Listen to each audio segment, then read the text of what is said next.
সাম্প্রতিক সময়ে দুবাইয়ে অস্বাভাবিক বৃষ্টিপাত হয়েছে।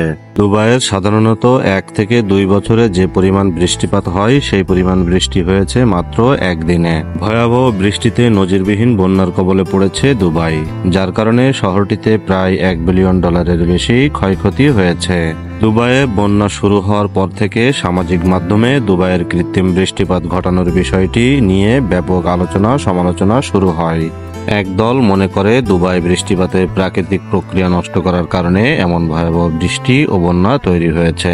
অন্যরা মনে করছে সামগ্রিকভাবে বৈশ্বিক উষ্ণায়ন এবং জলবায়ু পরিবর্তনের কারণে মধ্যপ্রাচ্যের এই অঞ্চলে এমন বিপর্যয় সৃষ্টি হয়েছে। দুবাইয়ে হঠাৎ করে অতিবৃষ্টি এবং ভয়াবহ বন্যার কারণ সম্পর্কে আলোচনা করা হবে কিভাবে এই পর্বে।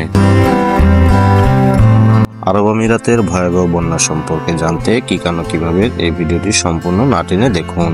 মনের সকল জিজ্ঞাসা আর কৌতূহল মেটাতে অজানাকে জানার যাত্রায় আমাদের সঙ্গী হতে পারেন আপনিও। সাবস্ক্রাইব করুন ও পাশে থাকা বেল আইকনটি ক্লিক করুন। অজানাকে জানার যাত্রা শুরু হোক এখনই। দুবাই সংযুক্ত আরব আমিরাতের একটি উপকূলীয় শহর। দুবাই মূলত একটি রুক্ষ অঞ্চল।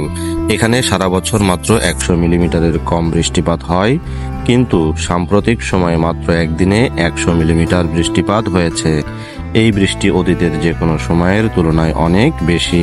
এই অঞ্চলের বৃষ্টিপাতের রেকর্ড শুরু হওয়ার পর থেকে বিগত 75 বছরের মধ্যে এমন কোনো বৃষ্টিপাতের খবর জানা যায় না, যে কারণে আবহাওয়াবিদরা বলছে দুবাইয়ের এবারের বৃষ্টি খুবই বিরল ঘটনা। দুবাইয়ের সচরাচর এ ধরনের ভারী বৃষ্টিপাত হয় না বলে শহর জুড়ে পানি নিষ্কাশনের অবকাঠামো খুবই সীমিত। তাই প্রয়োজনীয় পানি নিষ্কাশনের ব্যবস্থা না থাকার কারণে বৃষ্টিপাতের পর শহর জুড়ে তীব্র বন্যার সৃষ্টি হয়। ভারী বৃষ্টিপাতের জন্য দুবাইয়ের রাস্তাগুলো নদীতে পরিণত হয় এবং বাড়িঘর ও ব্যবসা প্রতিষ্ঠান প্লাবিত হয়। বিভিন্ন ভিডিওতে দেখা গেছে দুবাই আন্তর্জাতিক বিমানবন্দরে পানিতে তলিয়ে গেছে এবং বিশ্বের ব্যস্ততম এই বন্দরে বহু যাত্রী আটকা পড়ে আছে। আবহাওয়াবিদরা দুবাইয়ের এমন অস্বাভাবিক বৃষ্টির প্রকৃত কারণ এখনো নির্ণয় করতে পারেননি। বৃষ্টির ধরন দেখে অধিকাংশ বিশেষজ্ঞই একে জলবায়ু পরিবর্তনের সাথে সম্পর্কিত বলে মনে করছেন।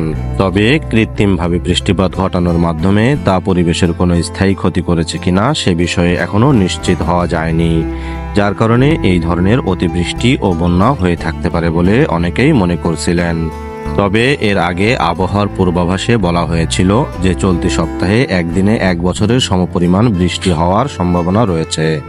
দুবাইয়ের ভয়াবহ বন্যা সৃষ্টির পেছনে কতটুকু প্রাকৃতিক এবং কতটুকু মানব সৃষ্ট কারণ রয়েছে তা খুঁজে বের করতে কয়েক মাস সময় লেগে যাবে বলে ধারণা করা হচ্ছে। জলবায়ু বিজ্ঞানীরা বলছেন ঝড়ের পেছনে জলবায়ু পরিবর্তনের ভূমিকা রয়েছে। জলবায়ুর উষ্ণতার সাথে এই ধরনের অতিবৃষ্টির সরাসরি সম্পর্ক রয়েছে। ঝড় সৃষ্টিতে এবং ভারী বৃষ্টি ঝরাতে আর্দ্রতার পরিমাণ যত বাড়বে এর সাথে সম্পৃক্ত বন্যাও ক্রমশই শক্তিশালী হবে। সাম্প্রতিক আরেকটি গবেষণায় বলা হয়েছে বৈশ্বিক উষ্ণায়ন অব্যাহত থাকার কারণে চলতি শতাব্দীর শেষ নাগাদ মধ্যপ্রাচ্যের এই এলাকায় বৃষ্টিপাতের পরিমাণ 30% বেড়ে যাবে। বিগত বেশ কয়েক বছর ধরে আরব আমিরাত কৃত্রিম পদ্ধতি ব্যবহার করে বৃষ্টি ঝরাচ্ছে, কিন্তু আমিরাতের জাতীয় আবহাওয়া কেন্দ্র দাবি করেছে কৃত্রিম বৃষ্টিপাতের কারণে এই বন্যা সৃষ্টি হয়নি। এই আবহাওয়া কেন্দ্রেরই একটি টাস্কফোর্স কৃত্রিম বৃষ্টিপাত ঘটানোর কাজটি করে থাকে। কৃত্রিমভাবে বৃষ্টি তৈরি করার প্রক্রিয়াকে বলা হয় ক্লাউড সিডিং।